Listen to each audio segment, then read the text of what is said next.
Hello friends, आप सभी के बीच एक बार फिर से हाजिर हूँ एक नए टॉपिक के साथ। और आज का जो हमारा टॉपिक है फ्रेंड्स, बोध सभाए संगति, इसका ट्रिक मैं आज लेकर आया हूँ। क्योंकि यहाँ से आप लोग को सवाल 100% बन जाएंगे फ्रेंड्स। मैं 100% गारंटी देता हूँ कि यहाँ से एक सवाल आप लोग को बनेगा ही बनेगा। क्योंकि प्रीवियस ईयर में काफी मतलब लंबे समय से यहाँ से एक सवाल हमेशा बनते आ रहे हैं फ्रेंड्स। और इसका ट्रिक आप लोग को जानना बहुत जरूरी है, क्योंकि थोड़ा सा आप लोग को ट्रिक के माध्यम से ये बहुत इजी पूर्वक आप लोग याद रख सकते हैं फ्रेंड्स। तो बहुत अच्छी ट्रिक है, जबरदस्त ट्रिक है। पूरा ट्रिक लेके जाइए फ्रेंड्स, ये आप लोग को काम आएगा। अगर आप रेलवे की किसी भी एग्जाम की तैयारी कर रहे हैं या किसी भी कंपटीशन की तैयारी कर रहे हैं तो बहुत इंपॉर्टेंट है फ्रेंड्स। तो चलिए स्टार्ट करते हैं आज का ये क्लास फ्रेंड्स।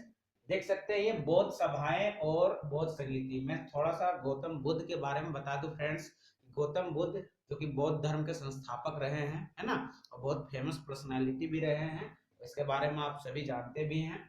तो इनसे जो है क्वेश्चन पूछा जाता है। बौद्ध संगीति जो सभाएं हुई थी इनके बौद्ध बौद्ध काल में, ठीक है, बौद्ध काल, बौद्ध सभाएं जो हुई थी फ्रेंड्स, वो किसके किसके शासन काल में हुई थी, उनके अध्यक्ष कौन थे, किस प्लेस पर हुआ था, और उनकी टाइमिंग क्या थी। कहने का मतलब कि वो किस समय हुआ था। यहाँ से एक क्वेश्चन 100% मैं बोल देता हूँ फ्रेंड्स कि एक सवाल बनेंगे। और ट्रिक लेके जाइएगा। ट्रिक मैं बना दिया हूँ आप लोग को, 100% वर्क करेगा।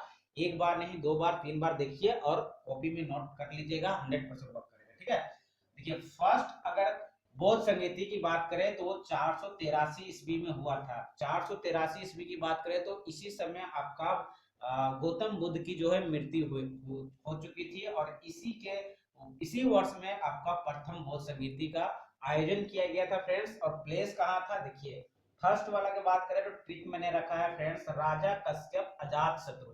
अजात शत्रु का मतलब हो जाता है फ्रेंड्स, मतलब समझिए, अजात शत्रु का मतलब होता है जिसका कोई भी शत्रु ना हो, ठीक है। तो राजा कश्यप अजात शत्रु, राजा का कहने का मतलब है फ्रेंड्स यहाँ पर राजगृह, ठीक है, याद रखिएगा। राजगृह, राजा का कहने का मतलब है राजगृह, जो कि अभी वर्तमान समय में बिहार में पड़ता है, ठीक है। राजगृह में फर्स्ट जो बौद्ध संगीति हुई थी राजगृह में हुआ था। और कश्यप का कहने का मतलब है महाकश्यप, महाकश्यप, ठीक है, महाकश्यप। क्योंकि ये जो स्पीकर यानी कि अध्यक्ष जो थे फर्स्ट बौद्ध संगीति का, प्रथम बौद्ध संगीति का, महाकश्यप थे। और किसके एरा में, एरा कहने का मतलब है शासन काल फ्रेंड्स, ठीक है। किसके शासन काल में हुआ था, तो अजात शत्रु के शासन काल में। उस समय अजात शत्रु का शासन हुआ करता था। उन्हीं के शासन काल में आपका फर्स्ट बौद्ध संगीति का आयोजन किया गया था। तो ट्रिक बहुत अच्छी है फ्रेंड्स, लेके जाइए आप लोग, नोटबुक में नोट कर लीजिएगा। यहाँ से एक क्वेश्चन आप लोग को 100% पूछा जाएगा। या तो आपको प्लेस पूछ देगा, या तो स्पीकर पूछेगा, या तो आप लोग को एरा, एरा यानी किसके शासन काल में हुआ था वो पूछ देगा। और टाइमिंग अगर पूछता है, वैसे के लिए तो नहीं पूछा जाता है फ्रेंड्स, लेकिन पूछ भी सकता है, तो मैंने टाइमिंग दे दिया। टाइमिंग बहुत इजी है याद करने का, पूरा वीडियो देखिए, बहुत अच्छा लगेगा फ्रेंड्स, ठीक है। सेकेंड बौद्ध संगीति की बात करते हैं तो सेकेंड बौद्ध संगीति 383 ईस्वी ईसा पूर्व में हुआ था। 383 ईसा पूर्व की कहने का मतलब है फ्रेंड्स, इससे 100 वर्ष नीचे चले जाइएगा, ठीक है। 100 वर्ष नीचे चले जाइएगा तो 383 पे पहुंच जाइएगा। और टाइमिंग में कोई आपको दिक्कत नहीं होने वाली है फ्रेंड्स। और सेकेंड बौद्ध संगीति का ट्रिक लेके जाइए फ्रेंड्स, वैशाली सबका काल। वैशाली सबका काल कहने का मतलब है फ्रेंड्स, वैशाली जो है ये एक स्थान का नाम है, प्लेस का ही नाम है, जो कि बिहार राज्य में ही पड़ता है। उसके सबका, सबका का मतलब होता है सब्बा कामी, सब्बा कामी, ध्यान रखिएगा, सब्बा कामी। यानी सेकेंड बौद्ध संगीति का जो स्पीकर था कौन था, सब्बा कामी था। उसके बाद किसके शासन काल में हुआ था, काल का मतलब है काला शोक, काल का मतलब है काला शोक। तो किसके शासन काल में हुआ था फ्रेंड्स, काला शोक के शासन काल में हुआ था, याद रखिएगा। तीसरा बौद्ध संगीति आता है फ्रेंड्स 255 में होता है, ठीक है। 255 ईसा पूर्व में होता है। पुत्र का मतलब है, देखिए यहाँ पर प्लेस की बात हो रही है, पुत्र मोगली अशोक का। मोगली से आप को रिलेट कर सकते हैं फ्रेंड्स। मोगली मैंने क्यों लिखा है, मोगली का मतलब है जंगल बुक की एक फिल्म निकली थी फ्रेंड्स, जंगल बुक जिसका नाम था, फिल्म निकला था, उसमें उस बच्चे का नाम था मोगली। तो ये आप लोग को कोरिलेट हो जाएगा। जंगल बुक फिल्म सभी को देखे होंगे, हॉलीवुड की फिल्म थी और कार्टून भी निकला हुआ है मोगली नाम से, ठीक है।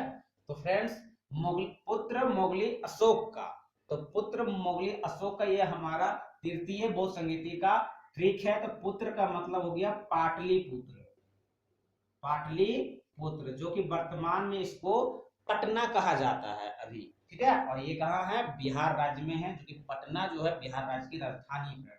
मोगली कहने का मतलब होता है, फुल इसकी होगा मोगली पुत्र, मोगली पुत्र तिस्म। तो फ्रेंड्स, जो तृतीय बोध संगीति हुई थी उसकी अध्यक्ष यानी कि स्पीकर कौन रहे थे, मोगली पुत्र तिस्म रहे थे, याद रखिएगा, ठीक है। तो पुत्र मोगली अशोक का, और किसके शासन काल में हुआ था, तो अशोक के शासन काल में ही हुआ था। अशोक कौन थे फ्रेंड्स, ये आप लोग बहुत अच्छी तरह से जानते हैं। अशोक सम्राट, मगध साम्राज्य का मतलब कि कहने का मतलब कि एक शक्तिशाली राजा थे फ्रेंड्स, ठीक है। और अशोक कौन था, तो आप लोग अच्छी तरह से जानते हैं, चंद्रगुप्त मौर्य इनके दादाजी हुआ करते थे, तो ये उनका पुत्र हुआ, ठीक है। तो अशोक के शासन काल में हुआ था। और का मतलब है फ्रेंड्स, का यहाँ पर एलिमिनेट हो जाएगा, इससे कोई रिलेटेड नहीं, मैं सिर्फ आपको ये पंक्ति को अच्छी बनाने के लिए ये का जोड़ा है, ठीक है ना। चलिए चतुर्थ बोध संगीति की बात करते हैं फ्रेंड्स, ये भी आपका पूछा जा चुका है, प्रथम शताब्दी में हुआ था, प्रथम शताब्दी में हुआ था, मतलब कि प्रथम ईस्वी के शताब्दी में हुआ था। और इसका ट्रिक है फ्रेंड्स, चौथा बोध संगीति का बहुत अच्छा ट्रिक बनाया मैंने, वन वसुधरा अश्व कनिष्क का। वन से आप लोग जानते हैं, वन का मतलब जंगल को कहते हैं, वसुधरा का मतलब होता है आपका भूमि का पर्यायवाची शब्द हो गया, ठीक है। और अश्व का मतलब होता है कि घोड़ा हो गया फ्रेंड्स, और कनिष्क ये एरा है, किसके शासन में होता है, कनिष्क। कनिष्क कौन थे, कुषाण वंश का सबसे शक्तिशाली राजा था, जो कि शक संवत चलाया था आपका, ठीक है ना। तो वन, वन कहने का मतलब है प्लेस हो जाएगा कुंडल वन, कुंडल वन, ध्यान रखिएगा, प्लेस की बात करेगा तो कुंडल वन हो जाएगा फ्रेंड्स, चौथी बोध संगीति का। और वसुधरा का मतलब होता है वसुमित्र, ध्यान रखिएगा, वसुमित्र हो जाएगा।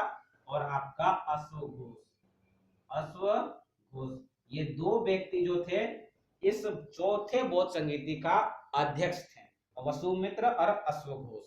वसुधरा से वसुमित्र हो गया, अश्व से अश्वघोष हो गया। और एरा की बात करें तो किसके शासन काल में हुआ था, तो भैया कनिष्क के शासन काल में, जो कि कुषाण वंश के सबसे शक्तिशाली राजा थे, और शक संवत इन्होंने ही चलवाया था। तो आई होप आज का वीडियो और ये ट्रिक आप लोग को पसंद आया होगा फ्रेंड्स। पसंद आएगा तो वीडियो को लाइक कर दीजिएगा, चैनल पे नए हैं तो सब्सक्राइब कर लीजिएगा, और बेल आइकन घंटी को जरूर प्रेस कर लीजिएगा।